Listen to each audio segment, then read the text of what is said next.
I apologize, guys, my video cut out. But let's keep on reading The Anklet. Let's keep on going through the story a little bit more to see if we can just pull out some positive connotations or negative connotations, or maybe some neutral connotations. Also, keep in mind, we're trying to figure out how the author is using connotation to set the tone in their story, The Anklet. So I'm going to keep on reading on. One day, the youngest sister went to market, and finding herself with a small coin left over, bought a little clay pot to hold flowers. "You silly girl," shrieked the sisters.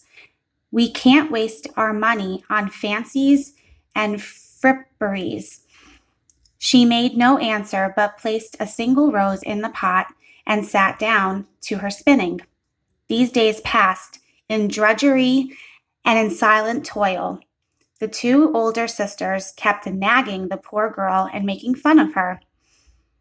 Her only pleasure in life was to fill the little pot with flowers, which she could look at and smell as she worked.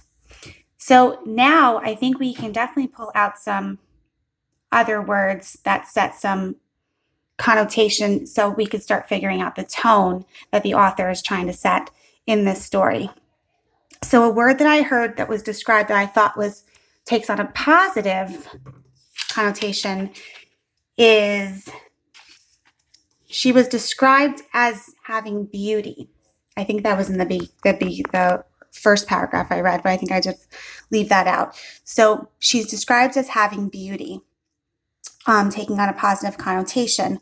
When her older sister yelled at her about got upset at her about using the money that she had to buy the clay pot, she shrieked at her.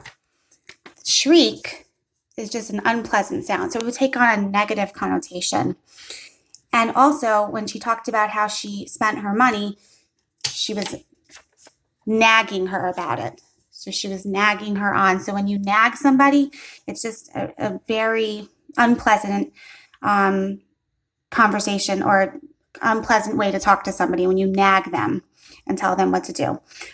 Some that I think take on a neutral connotation is that the older sisters were older than her. So they were the elder sister. That means they were older. So it's just naming a group of people.